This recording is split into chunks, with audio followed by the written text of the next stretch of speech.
저희 집에 자녀들이 자라가면서, 이제 아이들에게 좋은 말, 사랑한다는 말을 많이 해줘야 되는데, 그렇게 잔소리가 늘어갑니다.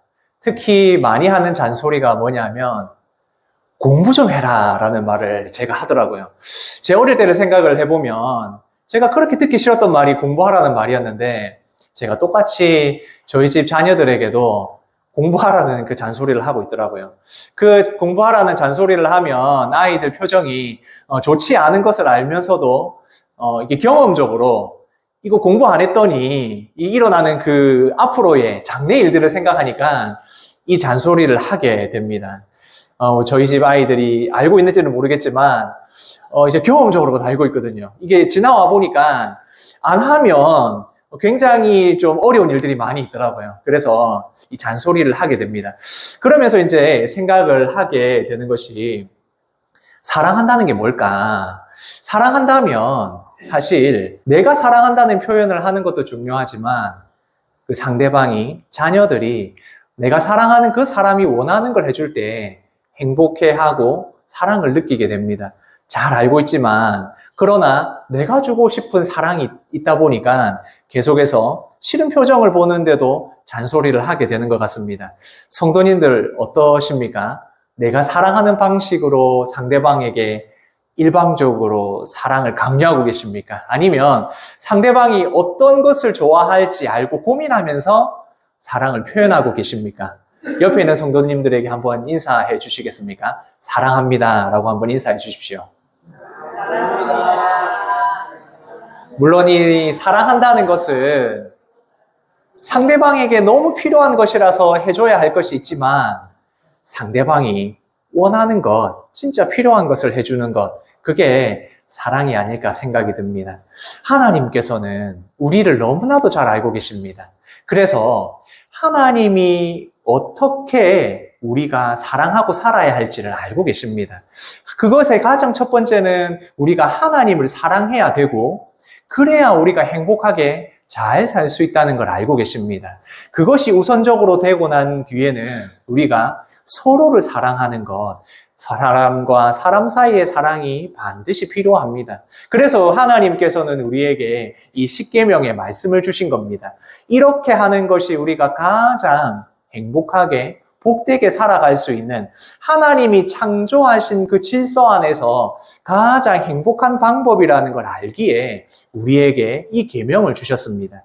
그래서 지난주에는 우리가 하나님께서 말씀하신 너는 나 외에는 다른 신들을 내게 두지 말라 한 그 계명과 그 계명과 함께 연결해서 하나님이 부모를 공경하라는 그 말씀, 이것은 따로 뗄 수 없는 말씀이고 연결되는 것과 동시에 하나님을 경외하는 자가 다른 모든 사람과의 관계, 부모와의 관계도 마찬가지이고 자녀와의 관계도 마찬가지고 윗사람과 직장의 상사와 그리고 모든 인간관계에서 이것이 가장 중요하다라고 말씀을 드렸습니다. 하나님께서는 우리에게 바로 이 계명을 통하여 우리가 가장 복되게 이 세상 살아가는 동안에 잘 살 수 있는 방법을 우리에게 알려주셨다고 생각합니다. 그렇게 살아가기 위해서 하나님 외에 다른 신들을 두지 말라라고 하셨습니다. 그래서 여기에 다른 신들을 이야기하면 그러면 하나님 외에 다른 신들이 있느냐? 그렇지 않습니다. 그런 신들이 없지만 우리의 마음은 하나님이 없으면 공허해서 계속해서 다른 우상들을 만들어냅니다. 그것들을 섬기게 되고 그것들을 사랑하게 되고 하나님보다 더 우위에 두면서 그렇게 사랑하게 되니까 다른 신들을 두지 말라라고 하신 겁니다. 그 하나님만을 사랑하는 그 계명을 지키기 위해 바로 이 계명이 필요합니다. 같이 한번 읽겠습니다. 너를 위하여 새긴 우상을 만들지 말고. 여기에서 전제는 1계명과 같습니다. 다른 신이 있다 없다? 없다는 것입니다. 그러나 우리는 계속해서 우상을 만들어냅니다. 하나님보다 더 사랑하는 것, 하나님보다 더 위에 두고 근심하고 걱정하는 것조차 바로 우상이 될 수 있다. 하나님보다 더 사랑하고 우위에 두는 모든 것은 공허한 내 마음을 채우려고 하는 그 사람들의 마음이고 그래서 하나님이 주신 바로 이 이계명은 우상을 만들지 말라라고 하신 겁니다. 사람들이 왜 이 형상을 만들겠습니까? 그 형상에서 주는 강력한 힘이 있기 때문에 그렇습니다. 과거에 예전에 역사적으로 쭉 봤을 때도 여러 가지 형상들이 있지 않았습니까? 우상들을 만들 때도 보면 굉장히 크게 만들고 거기에다가 가장 값비싼 게 뭐겠습니까? 금, 이런 것들로 금으로 동상을 만들고 해서 이것이 얼마나 힘이 있고 능력이 있는 신인지 아니면 내가 얼마나 힘이 있고 능력이 강한지를 사람들에게 보여주기 위해서 바로 이렇게 형상을 만듭니다. 하나님은 우리를 너무나도 잘 아십니다. 눈에 보이는 것에 얼마나 약한지를 잘 알고 계십니다. 우리가 놀러 갔을 때 어디 놀러 가면 펜션이나 호텔이나 이런 데 투숙을 하게 되지 않습니까? 예약을 할 때 보면 옵션에 항상 있습니다. 여기는 바다가 보이는 전망입니다. 여기는 강이 보이는 전망입니다. 이러면 어떻습니까? 가격이 훨씬 비싸집니다. 집에 들어가서도 우리 집은 어디가 보이는 곳이야? 어디가 보여? 라고 하는 걸 굉장히 중요하게 생각합니다. 눈에 보이는 것에 우리 사람들은 굉장히 약합니다. 예전에는 그래서 만리장성이 있었고 피라미드가 있었고 그런 걸 통해서 권력과 권세와 눈에 보이게 사람들에게 이게 얼마나 대단한지 알아 라고 뽐내는 수단이었다면 지금은 없어졌느냐? 지금도 여전히 있습니다. 큰 고층 빌딩도 있고 그리고 눈에 보이는 것들을 만들어서 그것이 내가 얼마나 힘이 있고 권세가 있고 능력이 있는지를 보여주려고 하는 것 얼마든지 있습니다. 하나님은 그것을 너무나도 잘 아시기에 어떤 우상의 형상도 만들지 마라. 심지어 하나님의 형상도 만들지 말라고 하십니다. 왜 그렇습니까? 그 형상을 만들면 거기에 마음을 사람들이 쏟기 때문에 그렇습니다. 그리고 또 한 가지는 하나님의 형상을 만들지 말라는 이유가 있습니다. 하나님의 형상이 따로 있기 때문입니다.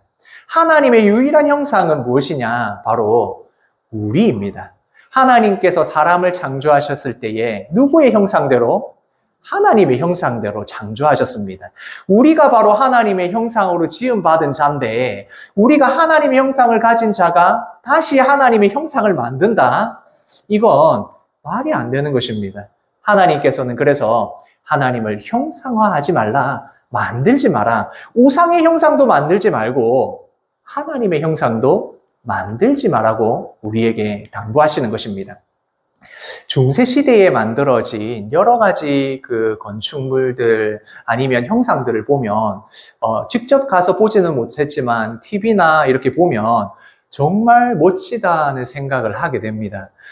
예수님의 상도 있을 수 있고 마리아 상도 있고 또 성자들의 상도 있거든요. 그런 걸 보면서 참 예술적으로는 멋지고 아름다운데 이 형상들을 만들어 놓으면 그 중세시대에도 많은 문제가 있었습니다. 첫 번째 문제는 무엇이냐?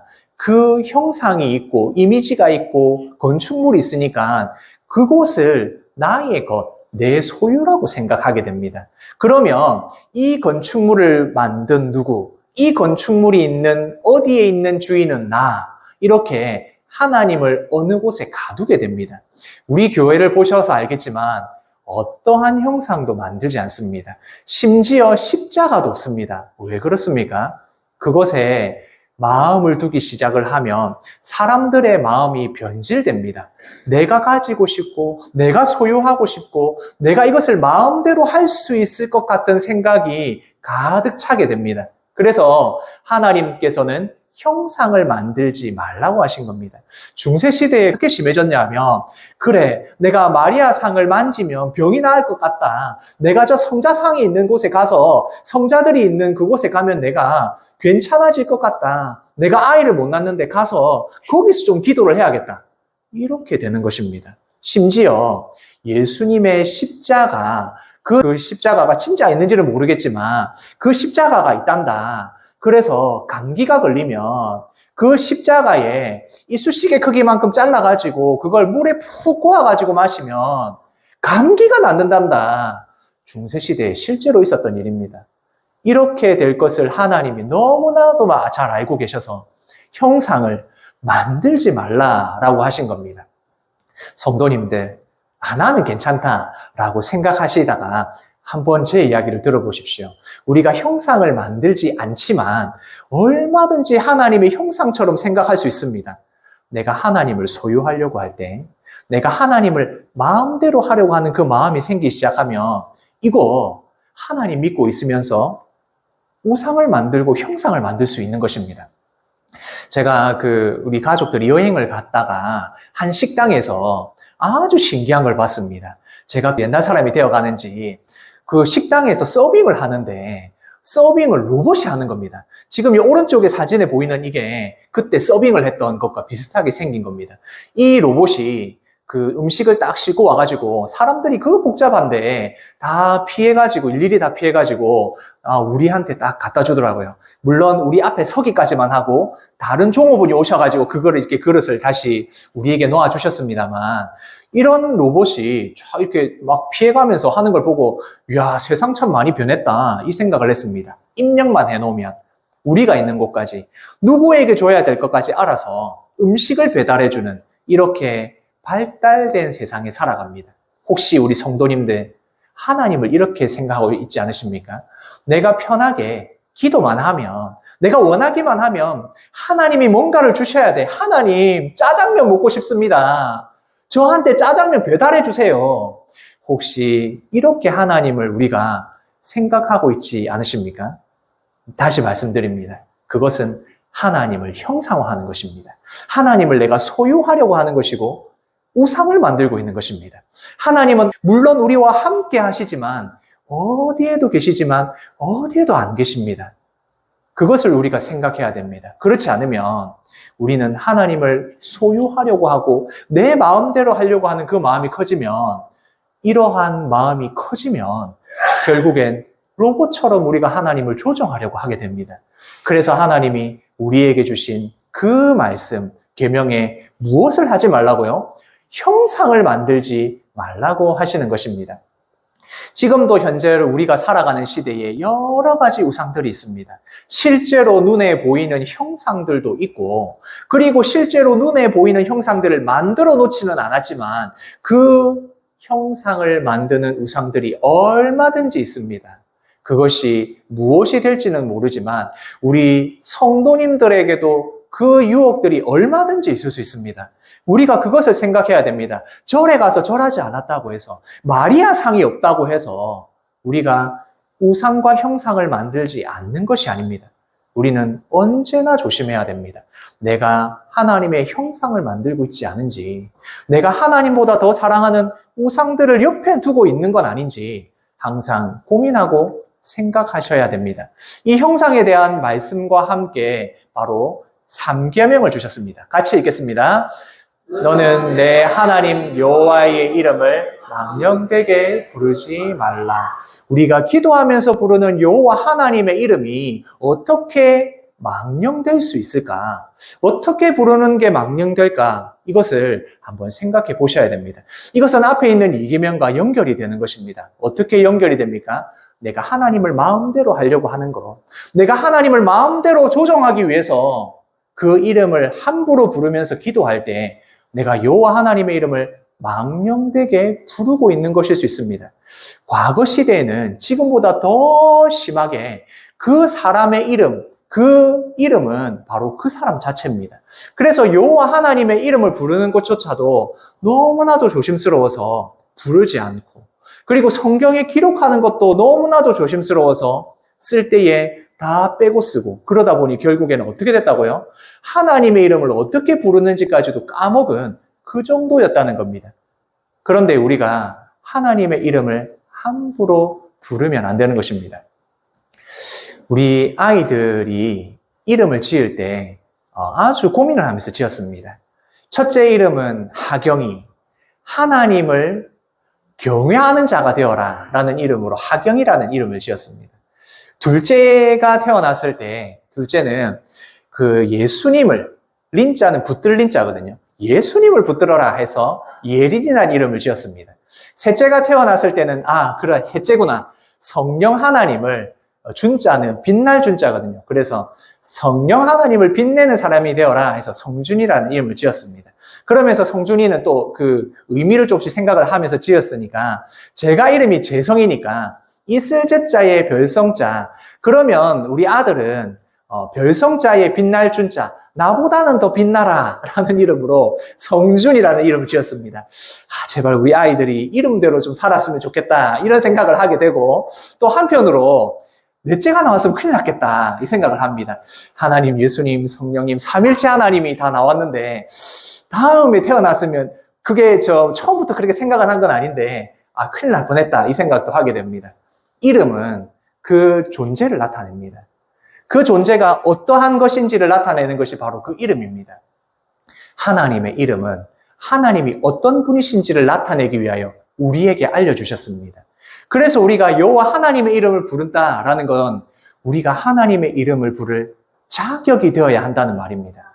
하나님께서 우리를 거룩하게 하신 그 거룩함으로 우리가 하나님의 이름을 부를 자격이 되어야 하는 것입니다. 주기도문에 어떻게 되어 있습니까? 함께 읽겠습니다. 하늘에 계신 우리 아버지여, 이름이 거룩히 여김을 받으시오며. 주기도문의 시작도 바로 이것입니다. 하나님의 이름을 거룩하게 여김을 받으시는 그 하나님의 이름, 내가 높여드립니다. 내가 그 이름을 부를 자격이 되기를 원합니다 라는 것이 주기도문의 내용입니다. 하나님의 이름을 부를 자격이 어떻게 생기겠습니까?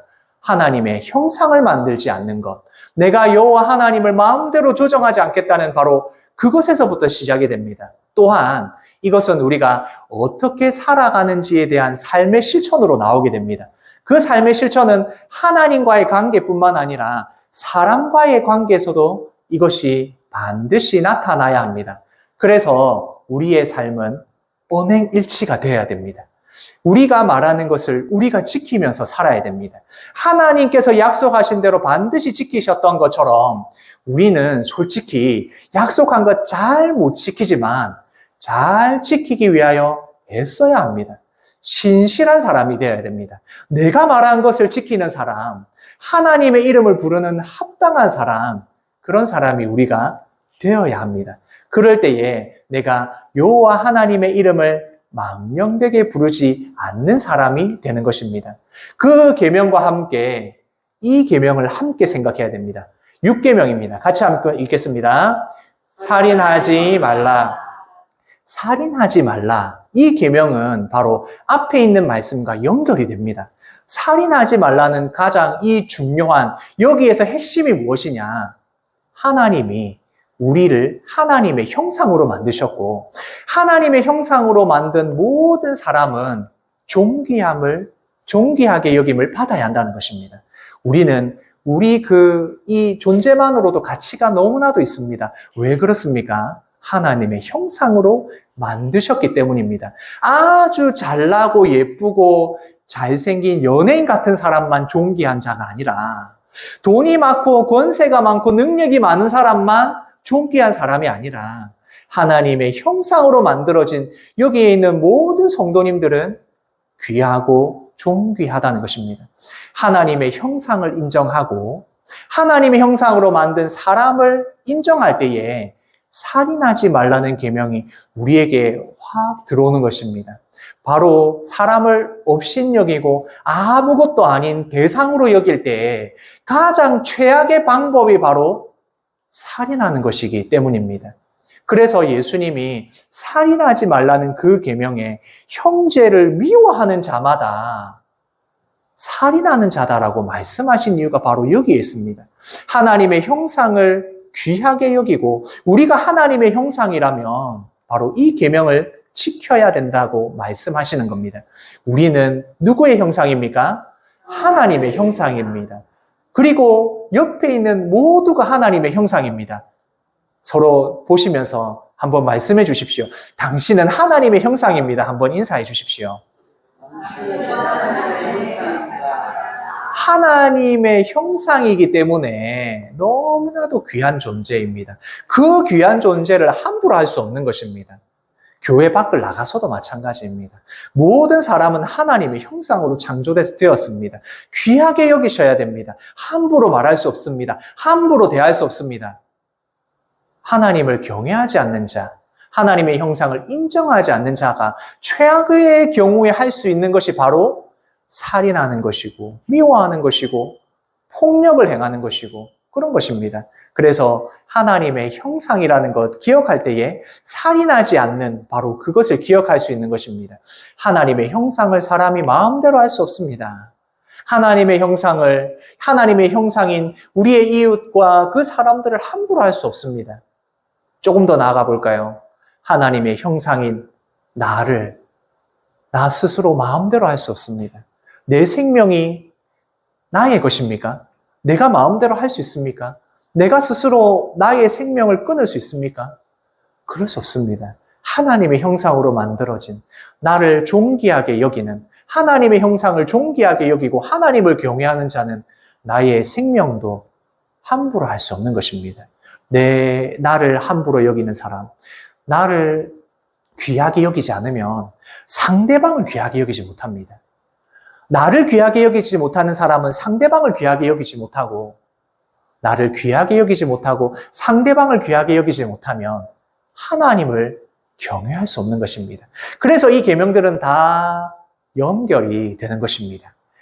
저는 사람을 죽이지 않습니다. 사람에게 어떻게 그렇게 할 수 있습니까? 물론 우리 영대교회 성도님들 그런 분들 아무도 안 계실 겁니다. 그러나 미워하는 마음이 생길 때에, 상대방이 진짜 아무 이유 없이 미워질 때에, 나를 해롭게 하는, 교회 밖에 나가서 많은 사람들이 나를 괴롭게 하는 그 사람들을 만날 때에 기억하십시오. 그 사람도 하나님의 형상으로 창조된 사람들입니다. 이것을 기억하면 한 번쯤 나의 이 분노를 누그러뜨리고 가라앉힐 수 있을 것 같습니다. 내가 상대방에게 끼어들게 하고 운전을 이상하게 하고 갑자기 하는 그 사람들을 향하여 화내기 전에, 아 그래, 저 사람도 하나님의 형상이지, 한 번쯤 더 생각해 볼 수 있지 않을까 생각합니다. 이스라엘 백성들이 타락했을 때 하나님을 경외하지 않고 우상을 섬길 때에 그들이 어떠한 상황까지 간 줄 압니까? 몰렉이라는 그 우상에게 자신의 자녀들을 바치는 그러한 짓까지 하게 됩니다. 하나님의 형상인 나의 자녀들을 내가 마음대로 할 수 있다고 생각하자, 그 우상에게 바치는 짓까지 합니다. 하나님이 그것을 보면서 얼마나 진노하시겠습니까? 하나님의 형상을 인정하지 않는 그 이스라엘 백성들, 그들을 보면서 하나님이 진노하시는 것, 이제 우리가 이해할 수 있지 않겠습니까? 나는 하나님의 형상으로 창조된 사람입니다. 나를 아껴주십시오. 나를 사랑해야 됩니다. 하나님의 형상인 우리 이웃들, 가족들, 자녀들 사랑하셔야 됩니다. 아껴주십시오. 하나님의 형상으로 만들어진 그것은 바로 다 귀합니다. 그래서 우리가 살인하지 말라는 이 계명이 우리에게 이렇게 다가오기를 원합니다. 생명의 주인이 누구냐에 따라서 우리의 인생은 완전히 달라집니다. 이 생명이 나의 것이라고 생각하면 마음대로 해도 됩니다. 그러나 이 생명은 하나님이 주신 겁니다. 조금 더 넓혀볼까요? 사람뿐만이 아닙니다. 이 모든 세상의 생물과 이 모든 것들은 하나님이 각각의 생명을 주신 겁니다. 귀하게 여기셔야 됩니다. 함부로 할 수 있는 생명은 아무것도 없습니다.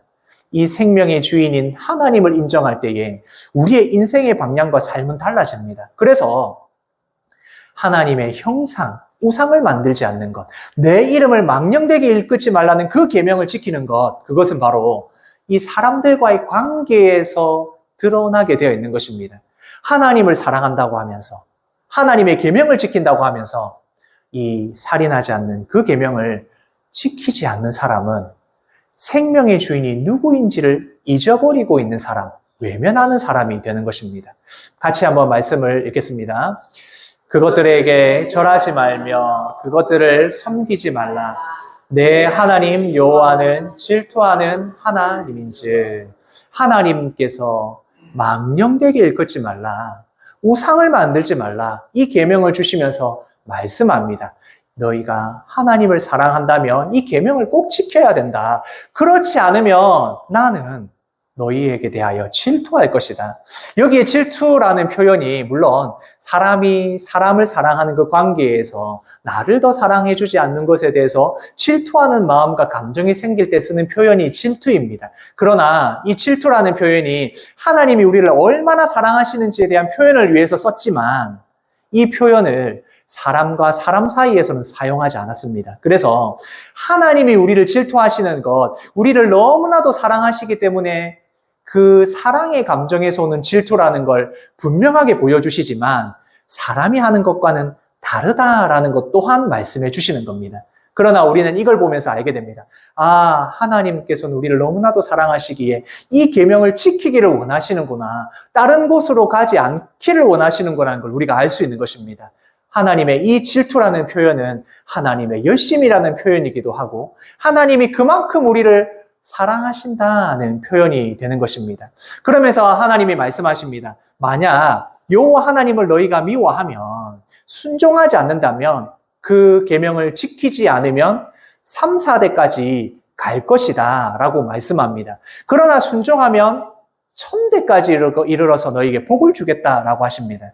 우리가 3, 4대라고 하면 오해하게 됩니다. 아, 하나님이 내가 잘못한 것을 나의 자녀들, 나의 손자들까지도 벌을 주시는구나라고 생각합니다. 그런데 이건 그런 말씀이 아닙니다. 과거에 가족들이 살아가는 한 가정에 보면 가장이 있고 또 할아버지, 할머니가 있고 하면서 거의 한 3대에서 4대가 같이 살아갑니다. 그러니까 이 말씀이 뭐냐? 하나님의 말씀을 지키지 않으면 너희 가정 전체가 하나님이 주시는 벌을 받게 된다. 왜 그렇습니까? 과거에는 제일 어른이 되는 사람이 믿으면 다 같이 믿어야 됩니다. 신앙생활을 내가 마음대로 할 수 있는 게 아니라 그 아버지가 믿는 그 신앙을 다 가지게 됩니다. 그러니까 당연히 우상을 섬기는 아버지가 있으면 자손들이 다 우상을 섬기게 됩니다. 그러니까 이 말씀은 무엇이냐? 너희가 하나님의 말씀에 안 지키고 경외하지 않으면 너희 가족 전체가 안 믿게 되니까 그러면 너희가 벌을 받게 될 거야. 이렇게 말씀하십니다. 오히려 강조점은 뒤에 있습니다. 그러나 너희가 하나님의 이 말씀을 지키고 순종하고 계명을 지키면 어떻게 된다고요? 1000대까지 이른다. 그러니까 하나님께서 이 계명을 지키는 자에게 얼마나 큰 복을 주시는 거에 대한 강조점이 있는 것입니다. 우리가 알고 있지 않습니까? 뭐라 하고 하지 말라는 것보다 칭찬할 때 더 잘하게 되어 있습니다. 칭찬하면 더 열심히 하게 되어 있습니다. 아이들에게 공부하라고 이야기하면 에이씨, 내 안 그래도 공부하려고 했는데 공부하라고 하니까 공부하기 싫어. 꼭 이야기를 듣게 됩니다. 하지 말라는 것 별로 힘이 없습니다. 아이고 잘하고 있네. 그래 공부하려고 했지. 안 그래도 그럴 것 같더라 하면서 간식을 갖다 줄 때 오히려 자녀들이 잘하게 됩니다. 잘 알고 있으면서도 저도 잘 안 되긴 한데 제가 말씀드리는 요지가 뭔지 아실 겁니다. 하나님은 우리에게 이 계명을 지킬 때에 얼마나 큰 복을 주시는지를 우리에게 말씀하고 계시는 것입니다. 7계명을 같이 한번 읽겠습니다. 간음하지 말라. 우리는 이 계명을 보면서 결혼한 남녀 외에 사랑하는 그 관계, 그것을 하지 말라 그렇게 우리가 생각을 합니다. 물론 이 계명은 그런 계명이 맞습니다. 하지만 간음하지 말라라는 이 계명을 그 시대의 상황에 생각해 보면 이것은 의미가 조금 더 확장되는 부분이 있습니다. 과거에 여자들, 그러니까 여성들의 인권이나 이런 것들은 정말 낮았습니다. 얼마 전까지만 해도 우리나라도 그렇고 세계적으로 봤을 때도 여성의 인권, 여성의 자유 이런 것들은 정말 낮은 상황이었습니다. 과거에도 그랬습니다. 이 10계명이 나올 때 간음하지 말라는 그 계명은 결혼한 여자는 그 집안에 속하고 그 집 안에 속해 있는 일종의 하나의 물건으로 생각했습니다. 그러다 보니까 이 결혼한 여자를 다른 남편이나 다른 곳에 있는 남자가 사랑하거나 그렇게 되면 이것에 대해서 벌을 받게 되어 있습니다. 그 벌은 어떤 벌이냐면 사람과 사람과의 관계가 아니라 재산에 대한 문제로 봅니다. 그러니까 이 간음하지 말라는 이 계명 안에 들어있는 핵심이 무엇이냐? 사람을 대상화하지 마라. 사람을 물건처럼 취급하지 말라는 것입니다. 네가 사랑한다고? 그게 진짜 사랑이라고? 가정을 깨면서 그렇게 하지 말라는 것입니다. 그러니까 이 계명은 앞에 살인하지 말라는 계명과 연결이 되는 것입니다. 하나님의 형상인 사람, 하나님의 형상인 이 여성, 하나님의 형상인 이 사람을 너희가 대상으로, 욕망의 대상으로 보지 말라는 것이 바로 간음하지 말라는 계명의 핵심인 것입니다. 위에 있는 글을 같이 한번 읽어보겠습니다. 사람은 탐욕의 대상이 아니다. 사람은 탐욕의 대상이 아닙니다. 내가 좋아한다고, 내가 좋아하는 감정이 있으니까 얼마든지 할 수 있어 라는 걸 하나님께서 아니다라고 하시는 겁니다. 내가 사랑하는 감정이 있다, 내가 좋아하는 감정이 있으면 그게 다인 것처럼 생각합니다. 미디어나 TV나 아니면 여러 가지 유튜브나 그런 것들을 보면서 사람을 대상화하는 걸 봅니다. 내가 좋아하니까 내가 좋아하는 그것을 가지고 마음대로 할 수 있어. 그러나 성경에서 분명하게 말씀합니다. 사람은 탐욕의 대상이 아니다. 사랑은 탐욕이 아니다. 물론 사랑하는 감정이 있어야 되고 그 감정으로 인해서 우리가 함께 살아가는 것이 맞지만, 그러나 하나님이 주신 그 모든 사람이 귀하기에 그 귀한 대상들을 물건처럼 취급해서는 안 된다. 그것을 함부로 하지 말라는 그 하나님의 계명이 들어있는 것입니다. 사랑은 질서 안에서 이루어지는 것입니다. 내가 사랑하니까 그 가정을 깨는 것 정도는 아무것도 아니야. 내가 사랑하기 때문에 그 사람을 사랑하니까 내 감정을 표현해야 돼. 성경에서는 그렇게 말하지 않습니다. 하나님이 우리를 사랑하셨던 그 방법대로 너희도 사랑하라고 하십니다. 사랑은 질서 안에서 이루어지는 것입니다. 사랑은 서로의 관계를 이해하는 것에서 시작이 됩니다. 그 관계는 내 감정이 앞서는 것이 아니라 그 가정도 소중하고 우리의 가정도 소중하고 우리의 자녀들도 소중하고 다른 사람의 감정도 소중하고 다른 모든 것에 귀한 하나님의 형상이 있음을 알 때 그 질서를 지켜나가는 것, 이것이 사랑이라고 말하고 있는 것입니다. 오늘 말씀에서 제가 한마디로 요약하자면 이것입니다. 같이 읽겠습니다. 한눈 팔지 말라. 무엇에서 한눈을 팔면 안 됩니까? 하나님에게서 한눈을 팔면 안 됩니다. 하나님의 형상으로 지음받은 우리가 하나님을 사랑하는 그 방법을 알려주셨습니다. 다른 대상 만들지 마라. 우상 만들지 마라. 하나님의 형상조차 만들지 마라. 그것에 너희의 눈을 두지 마라. 말씀하십니다. 하나님의 형상으로 만들어진 사람을 함부로 하지 마라. 살인하지 마라. 간음하지 말라. 다른 곳에 한눈 팔지 말라는 계명을 우리에게 주셨습니다. 이 계명을 지키기 위해서는 우리가 하나님을 경외하는 사람이어야 합니다. 하나님을 경외하는 사람은 하나님의 형상을 함부로 할 수 없습니다. 하나님의 형상을 마음대로 만들지 않습니다. 하나님의 형상인 사람을 함부로 하지 않습니다.